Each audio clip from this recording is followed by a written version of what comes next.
Donald Trump currently US president की race में बहुत ही पीछे चल रहे हैं, लेकिन अभी से इन्होंने इंडिया को धमकी देना स्टार्ट कर दिया है। वो चाहते हैं कि अमेरिकी और दुनिया के लोग अभी से इनको प्रेसिडेंशियल रेस का एक स्ट्रांग फेस मानने लगें, जिसके चलते वो अभी से अमेरिका का प्रेसिडेंट होने जैसा बिहेव कर रहे हैं। वो उनके वर्ल्ड लीडर वाले स्टेटस को फिर से रिगेन करना चाहते हैं और इसी के चलते इन्होंने ओपनली ऑन रिकॉर्ड इंडिया को धमकी देते हुए कहा है कि अगर वो 2024 में फिर से प्रेसिडेंट बन जाते हैं तो इंडिया पर रेसिप्रोकल टैक्स इंपोज करेंगे। बेसिकली वो इंडिया से खुश नहीं हैं और स्पेशली इंडिया को टारगेट करते हुए इंडिया को टैरिफ किंग कहा है, यानी इंडिया टैक्स लगाने में सबसे आगे है। और अगर ये यूएसए का प्रेसिडेंट बन जाते हैं तो इंडिया पर रेसिप्रोकल टैक्स, यानी अगर इंडिया ने यूएसए पर टैक्स लगाया है तो बदले में यूएसए भी इंडिया के अगेंस्ट टैक्स इंपोज करके इंडिया की इकोनॉमी को घुटने पर ला देगा। देखिए, यही सेम बात इन्होंने तब भी करी थी जब ये यूएस प्रेसिडेंट हुआ करते थे। लग रहा था कि अब ये सब बातें पुरानी हो चुकी हैं, ये सब उन बातों पर नहीं ध्यान देंगे, भूल गए होंगे, लेकिन फिर से ये उन्हीं सब बातों को दोहरा रहे हैं। 2019 में इन्होंने यूएस प्रेसिडेंट होते हुए भारत से जीएसपी यानी जनरलाइज्ड सिस्टम फॉर प्रेफरेंसेस, यानी यूएसए के लिए इंडिया एक प्रेफरेंशियल ट्रेड पार्टनर है, इसका स्टेटस इंडिया से छीन लिया था, जिसके चलते इंडिया को यूएस एक्सपोर्ट करने में थोड़ी बहुत प्रॉब्लम आई थी और मिलियंस ऑफ डॉलर का नुकसान भी हुआ था। लेकिन बार बार डोनाल्ड ट्रंप टैरिफ और टैक्स इशू पर इंडिया को ही क्यों टारगेट करते हैं, जबकि इंडिया तो यूएसए की एक फ्रेंडली कंट्री है। तो देखिए, डोनाल्ड ट्रंप जानते हैं कि यूएसए इंडिया का सबसे बड़ा एक्सपोर्ट हब है, यानी यूएसए इंडिया का लार्जेस्ट ट्रेडिंग पार्टनर है और यूएस मार्केट में सामान बेचकर इंडिया खूब सारा प्रॉफिट जनरेट करता है। उनको ये सब बातें अच्छी नहीं लगती कि यूएस का इंडिया के साथ ट्रेड डेफिसिट चलता है, यानी इंडिया यूएसए को ज़्यादा एक्सपोर्ट करता है जबकि यूएसए इंडिया के मुकाबले कम सामान बेच पाता है इंडिया में।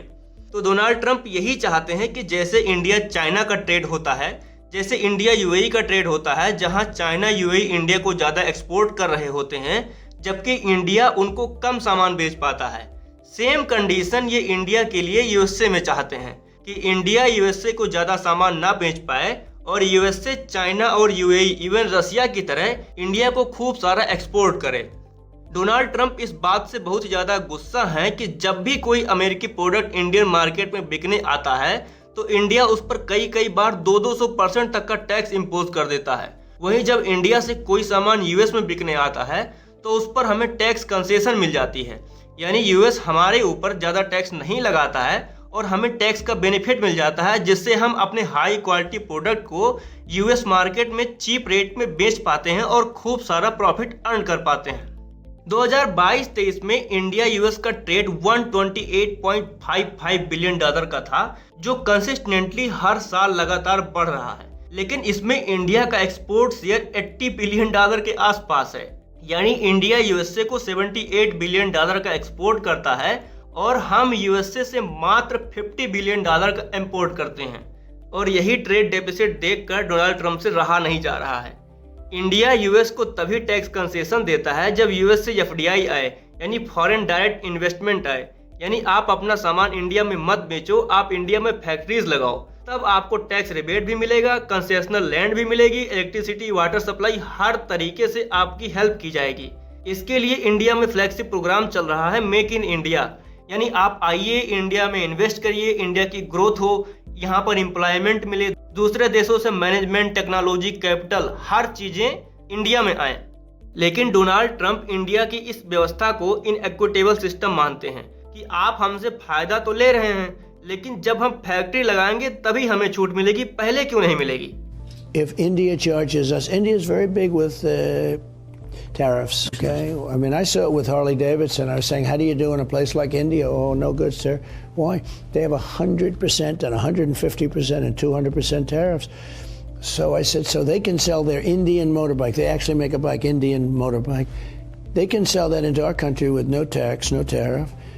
हार्ले डेविडसन को इन्होंने डिनोट करते हुए कहा कि ये बाइक यूएसए इंडिया में सेल करता है तो इंडिया उस पर 100% तक का टैक्स इंपोज कर देता है। लेकिन जब इंडिया भी एक अपनी बाइक बना लेता है, यानी ये नेगेटिव कमेंट था कि एक बाइक बना लेता है, मतलब हम बहुत पीछे हैं यूएसए से, तो जब इंडिया यूएस को एक्सपोर्ट करता है तो उस पर कम टैरिफ लगती है। लेकिन दोस्तों 2021 में हार्ले डेविडसन ने ऑफिशियली इंडिया को छोड़ दिया था, तो पुरानी बातें करने से क्या ही फायदा। खैर, बातें तो इनकी बहुत ही नेगेटिव है, लेकिन क्या ये यूएस प्रेसिडेंट बन भी पाएंगे या नहीं?